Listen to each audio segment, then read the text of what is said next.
inspired you to actually make this film and tell the story of the pollinators?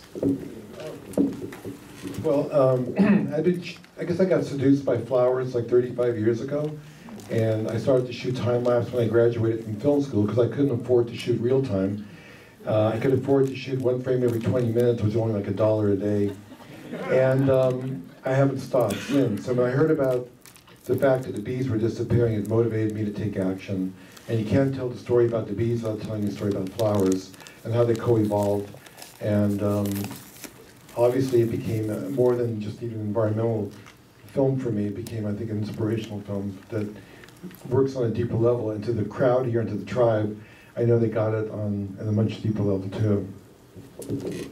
Yeah, that's one of the things that's really great about this movie is that it speaks to, whether you're an adult or a child, it really speaks to the audiences. And you know, a lot of people seem to forget about, you know, the bees and the birds and the flowers and the importance they play in life. And the movie really does a great job of, especially in terms of with the bees and the bats, you know, it shows that there's more to them than, you know, a lot of times people think of bees, they swat without realizing how important they are to the ecosystem of the world. I think even, you know, environmentalists probably don't think about the fact that a flower becomes a fruit. And I think, you know, even it's so important that, you know, children learn to garden and that, you know, the value of eating healthy food, the fact that, you know, flower becomes something that you can eat, and just the cycle of life. I have to admit, I didn't really know it probably 10 or 15 years ago. I probably was scared of bees as well. I only got stung once or twice making a movie. But I do want to do a shout out to a couple of people. I feel really compelled. You saw it took a village to make this movie, right? Grady, where are you? Stand up, please. Grady Candler, my co-producer. I just got to say, if you want Superman, he's the guy.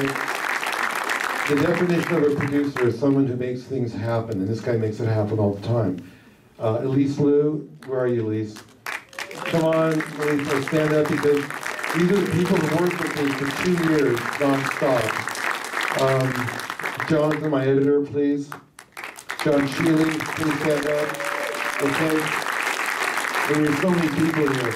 Donnie, the Yen song, please stand. Kent Gibson, sound design. Steve Buckman, scientific advisor. Okay, and everybody else, you know, that love life. So it's easy to see when you watch the film that this was such a labor of love for you. Can you discuss a little bit about sort of the pre-production process, what went into it, and then how you sort of, how did you craft the story, you know, in terms of combining, going through the footage you have, how many hours of footage did you have, and... Well, first I thought about making a film about flowers, then I realized, you know, you have to incorporate the bees because of the fact it's critical for our survival. Then you find out that there's more than bees, there's pollinators, bees, bats, hummingbirds, and butterflies. And then we talk to scientific advisors and you begin to explore what could be an interesting story because it has to be relatable. For example, I loved opening up the film with the orchid bee story because it reminds me of a guy that goes to bars trying to pick up a chick and keeps on blowing it all the time. And I thought it was something that we could all relate to. That nature isn't always harmonious. A lot of times there's trickery. I think the bottom line is in nature, it's all about efficiency. So if you can do a short-term thing and trick people, you can get away with it, but you don't get away with it forever. And these are the beautiful lessons. I mean, I'm watching the film, I know a couple people here are business people, and I'm thinking, these are wonderful lessons that ought to be taught like in business school. You know, advertising, marketing, relationships. I mean, the lessons are deep on many levels. And I went for what was, I thought, the most compelling stories that people could relate to. Were there any stories of the pollinators that you wanted to expand upon more that due to time constraints, that you weren't able to as much as you like? Well, I know in Malaysia the bats are critical. What's the fruit seed? I forgot. The durian fruit, which is a major, you know, staple for that entire part of Asia, but we couldn't afford to go to Asia.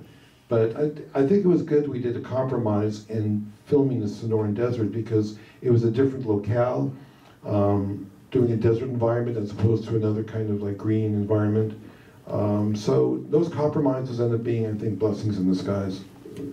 Now, there are so many, there's such a wide range and of unique and vastly differing locations that are seen in the film. What were some of the technical challenges in filming in all these different environments? I think staying up was number one.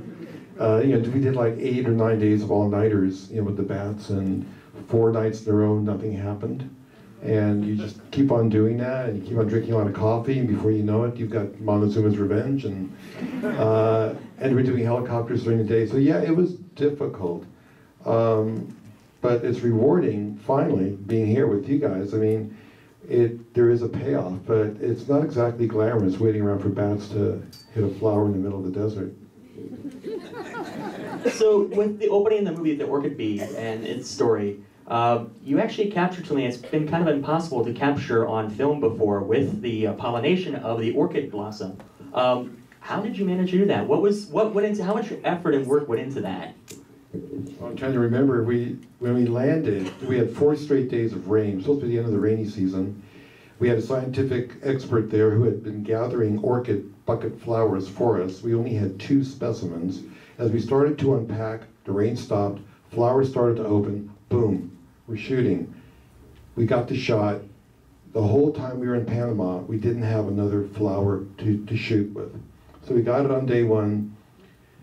I don't know if we were lucky, or maybe we were blessed, or maybe because we honor nature, nature honors us. It's one of those.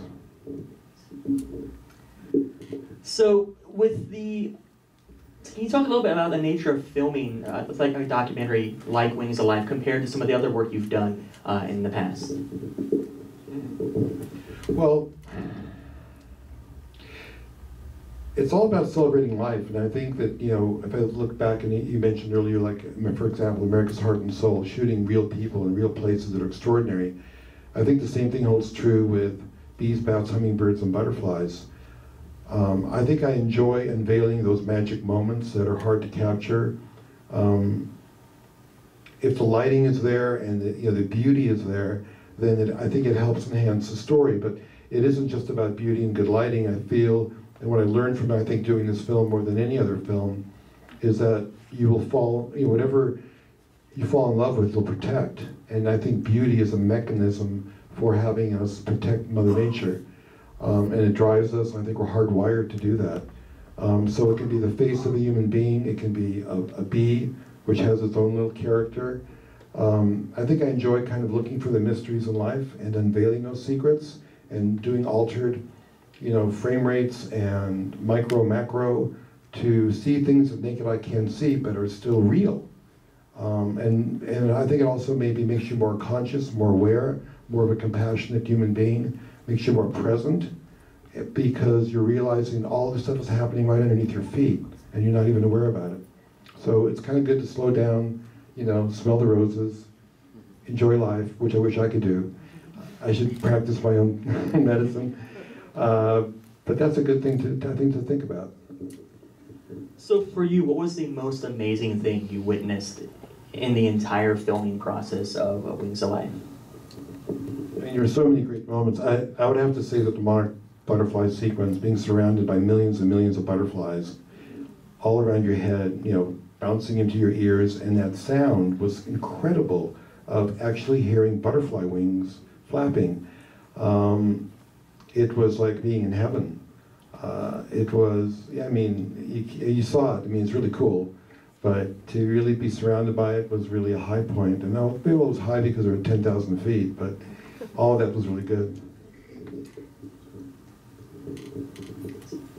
So what do you hope that audiences will take away after watching this movie?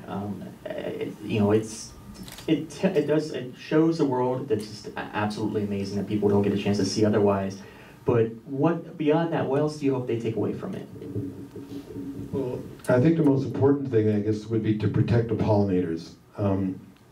Last week we had, the EPA got sued for not protecting the bees by, allowing pesticides to be used. The monarchs are at the lowest population than they've been in the last 20 years. They've gone from 20 acres in Mexico down to 3.9 acres.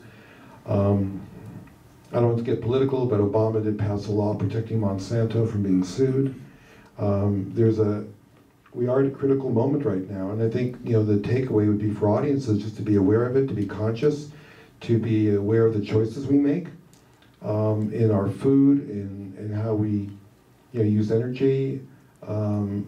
It just makes everybody more present and maybe better human beings over the long term. And I remember at the test screening, I think over 86% of the people in the audience said that they want to protect the pollinators. So it's kind of like step one. I think we need a shift of consciousness more than anything. We know what we need to do to protect the planet. We just have to change our behavior.